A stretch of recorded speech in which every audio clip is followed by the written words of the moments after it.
Bapak Ibu guru hebat, kita nyanyi bersama-sama ya. Kita menyanyikan lagu Mede Nasional. Semuanya pasti bisa. Boleh kita berdiri semuanya? Kita nyanyi bersama ya.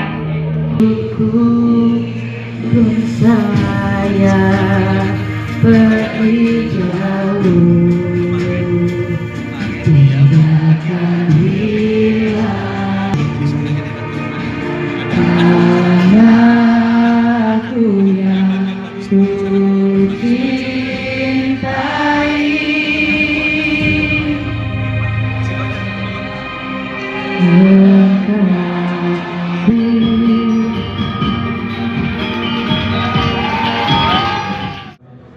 Ada Bu Dr. Anissa, Epseng 1 Tambun Selatan.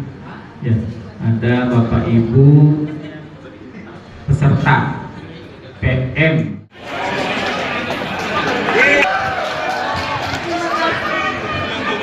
Terima kasih teman-teman, luar biasa memang kalian.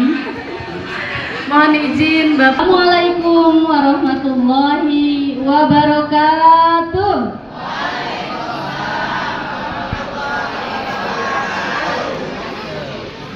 Perkenalkan terlebih dahulu, nama saya Kausar Ratnasari. Saya bertugas di SDN Karangsatria 01 di daerah Tambun Utara. Saya mewakili kelas 11 Bagus SD. Ya, satu-satunya SD kita ya di sini. Dari tadi banyak pantun, saya nggak punya pantun. Mungkin kita biar semuanya semangat dulu. Boleh tepuk aja. Tepuk 2. Yes. Tepuk 3. Ya, biar nggak ngantuk mungkin ya. Boleh minta tepuknya? Tepuk 1. Tepuk 2. Yes. Tepuk 3. Tepuk 1, 2, 3. Yes. Terima kasih.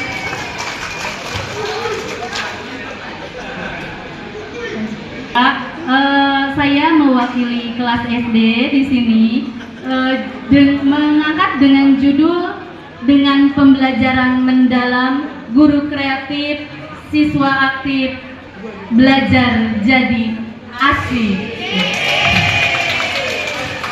Mohon maaf untuk guru SD ini, kami adalah guru borongan. Jadi PM yang sedang kita pelajari bersama. Selanjutnya Bapak. Di kondisi awal pembelajaran di sekolah itu tentunya banyak kendalanya, terutama kami para guru biasanya masih cenderung pembelajaran itu masih berpusat pada guru. Tantangan yang kedua, pola pikir. Nah, pola pikir guru-guru, kalau yang di sini sudah PPB ya, masih pola pikirnya tetap. Jadi ketika mendengar deep learning, pembelajaran mendalam, wah ganti menteri, ganti lagi nih kurikulumnya. Sudah resah, sudah bingung, harus belajar lagi kita sebagai guru gitu ya.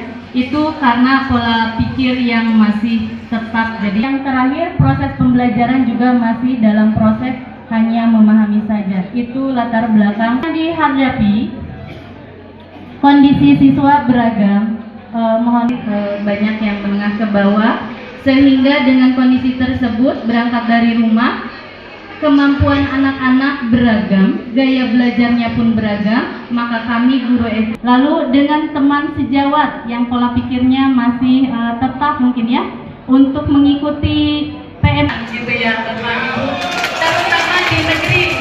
Kalau di SMP tadi keren-keren, itu swasta ya Bu, jadi fasilitasnya cukup ada, jadi bisa mendukung kreativitas anak. Saya sebutkan tadi, kesiapan belajar murid tidak merata ya karena kondisi dari rumahnya. Lalu yang kedua, kesulitan mengajak teman berkolaborasi juga agak sulit karena pola pikirnya tersebut, dan kurang media digital untuk mendukung pembelajaran, serta pembelajaran jadi kurang bermakna. Setelah mengikuti pembelajaran ini, yang paling pertama saya dapatkan, saya jadi tahu apa sih itu PPT sama PPB. Maka pola pikir guru hebat, saya mengaplikasikan pelajaran pertama yang guru pikirin dan ganti beri, yaitu pola pikir bertumbuh. Saya beranikan maju walaupun saya ditunjuk, maka saya harus menerima sebagai pembelajaran untuk meningkatkan kompetensi saya. Belum lagi olah rasa dan olahraga, maka guru penuh dengan semangat, maka semangat itu akan menular kepada murid-murid kita.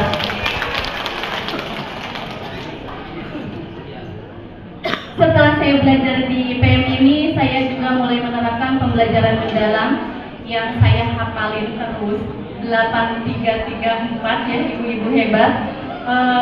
Tentunya setiap pembelajaran nantinya yang akan kita sampaikan kepada murid-murid, kita harus tujuan utamanya adalah 8 dimensi profil lulusan. Itu adalah tujuan diajarkan, mendorong aha momen dalam setiap pembelajaran. Anak-anak itu harus merasakan, harus tahu ketika mereka melakukan suatu kesalahan atau kekeliruan, sadar, sudah siap menerima pelajaran, mau di dalam kelas ataupun di luar kelas. Dan yang ketiga adalah sarapan. Kami mewajibkan anak-anak sarapan dan alhamdulillah sekolah kami sudah mendapatkan MBG.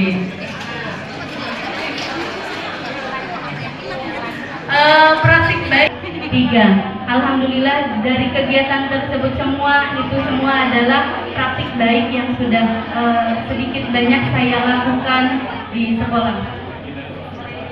Nah, ini langkah-langkah implementasi pembelajaran mendalam ketika saya mengajar. Kemarin sudah dipraktikkan di saat PJT 3, disampaikan oleh teman-teman. Yang pertama adalah ketika kita mau mengajar, ibu bapak guru hebat, yang harus kita ketahui adalah tujuan pembelajarannya. Kita sampaikan kepada anak-anak bahwa hari ini kita mau belajar apa. Tujuannya dikaitkan dengan konteks nyata, dengan apa yang tujuan kita belajar ini untuk apa. Lalu setelah itu adalah kerangka yang harus kita susun ketika mau menyusun RPP. Lalu di dalam prosesnya berikan pembelajaran yang bermakna, dan yang terakhir kita pakai cara-cara atau metode yang menyenangkan. Tentunya pengalaman belajar mereka harus melalui 3 langkah juga. Mereka harus bisa memahami, mengaplikasikan. Saya setelah pembelajaran melakukan refleksi terhadap anak-anak. Apa sih yang kalian pelajari hari ini? Apa yang menyenangkan? Metode yang mana? Langkah yang mana yang kalian sukai? Besok kira-kira kita mau belajar apa? Gitu. Bukti perubahan dan dampak dari PM yang sudah saya lakukan di sekolah, aktif dan antusias mengikuti pembelajaran. Yang kedua, absensi kehadiran siswa di sekolah juga bagus. Yang ketiga, hasil pembelajaran menunjukkan pemahaman yang lebih mendalam. Kan saya ngajar kelas 6. Dari guru kelas 5 katanya anak ini sering gak masuk gitu, yang ini begini. Tapi alhamdulillah ketika kelas 6 bersama saya absensinya jauh lebih bagus.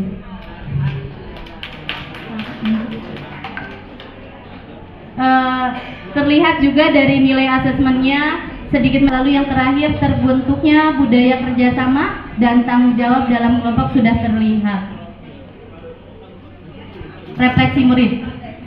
Nah, setelah saya menerapkan pembelajaran mendalam di kelas, saya refleksikan terhadap anak-anak. Saya tanya, nah sekarang gimana belajar dari ibu-ibu hebat? Apa yang kalian rasakan sekarang?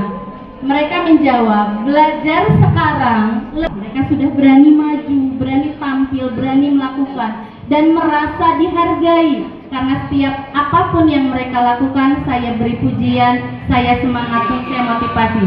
Mereka jadi lebih semangat berangkat ke sekolah, sehingga absensi mereka pun lebih bagus. Sebagai guru, saya mengajar dengan prinsip yang 8334 itu sekarang memudahkan saya rasanya untuk menyusun RPP dan mengaplikasikannya di kelas. Dukungan yang saya peroleh, alhamdulillah saya sekarang di sekolah PLT-nya dari guru senior, alhamdulillah mendukung kegiatan di sekolah, jadi saya merasa lebih termotivasi. Yang kedua, rekan guru dalam komunitas belajar, Alhamdulillah di sekolah pun saya sebagai ketua Kombel yang bisa mengaplikasikan pembelajaran mendalam di sekolah. Dan untuk berbagi praktik baik, mengajak rekan-rekan guru di sekolah untuk mempraktikkan PM di kelas masing-masing di setiap pelajarannya.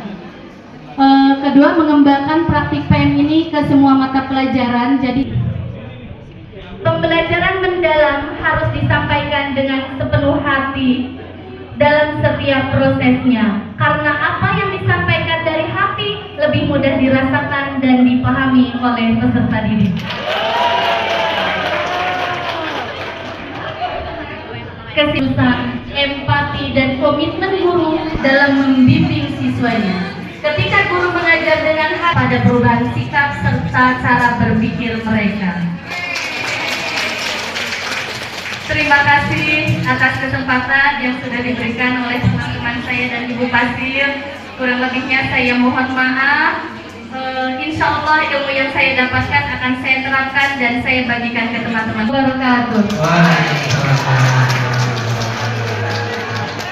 Ya, Bapak Ibu gimana? Ya, baku 11 gimana tadi? Ya. Baik. Mohon izin Bapak kasih Pak Radin dan udah berapa mapel, udah berapa bab gitu selama 3 bulan? Ya, ada beberapa sih yang mungkin kalau untuk bahasa Indonesia kemarin wawancara ya, itu saya memberikan arahan, mereka bisa menerapkannya itu secara langsung di luar, mungkin dengan mitra pembelajaran ya. Saya di kelas kita ajak mereka pengertian wawancara itu apa, terus mereka membuat pertanyaan, dipraktekkan langsung. Sudah Tapi dengan guru-guru. link di RPM-nya, di RPP pembelajaran mendalamnya sudah dikoneksikan di pedagogisnya. Ya. Oh sudah, berarti matematika dan bahasa Indonesia gitu ya. Sudah Mungkin next beberapa lagi. waktu kita masih panjang, Iya. next ya. Artinya lebih dari 3 bulan waktu Bunda untuk menerapkan pendekatan mendalam. Iya. Mungkin nanti akan seluruh mapel ya. Sebenarnya mungkin sudah Bu, dari 3 bulan selama saya belajar itu saya mencoba untuk menerapkan PM ini dari prosesnya. Itu saya terapkan prinsip pembelajarannya, pengalaman pembelajarannya di RPP saya munculkan gitu. Mungkin bisa, cuman untuk strategi-strateginya apa, biasanya kita hanya problem masa ini aja, PJBL sama PBL. Oke. Gitu. Paling di situ kalau di SD gitu. Siap. Kami doakan biar kita semua bisa ya mengimplementasikan pada seluruh bab yang kita miliki dalam 1 tahun gitu ya Bapak. Dan disempurnakan di bagian mana sih? Jika Bunda diberi kesempatan mengulang lagi praktik baik yang sudah dilakukan. Jadi sebenarnya Bunda mau aspek bagian mana sih yang mau diulang lagi gitu, yang mau diperbaiki, yang mau disempurnakan? Terima kasih Ibu. Jika saya diberi kesempatan untuk melakukan praktik baik dalam pembelajaran materi di kelas, tentunya yang harus saya terus perbaiki itu adalah metode strategi praktik pedagogiknya. Saya harus terus selalu memperbaiki yang bisa sesuai dengan tujuan pembelajarannya agar tercapai. Jadi terus mencari informasi agar kecocokan ini tuh benar-benar pas gitu dengan peserta didik kita gitu. Oke. Itu pertanyaan untuk Bunda Kausaratna. Ini ada pertanyaan untuk Ratna. Baik Ibu, kolaborasi yang kemarin sudah saya lakukan, sedikit saya gunakan Kombel di sekolah. Oke, komunitas belajar sekolah. Ya, kebetulan saya memang ketuanya, jadi saya masukkan dalam pengimbasan juga. Saya kemarin mempraktikkan diawali dengan sama kepala sekolah saya kerjasama pembuatan CP dan TP semua guru wajib punya. Di situ CP terbaru yang baru dirilis. Kita jadi ngajar itu diawali dari itu dulu, berkolaborasinya dengan kepala sekolah. Saya gunakan wadahnya ada Kombel di sekolah. Alhamdulillah teman-teman ya, walaupun awalnya berat, tapi saya itu selalu berusaha menenangkan teman-teman. Udah, ayo kita belajar bersama-sama, dengan berkolaborasi kita bisa. Alhamdulillah sekolah saya baru mulai tahun inilah ketika PM ini kami laksanakan, memiliki CP dan TP bikin sendiri gitu. Alhamdulillah, kasih tepuk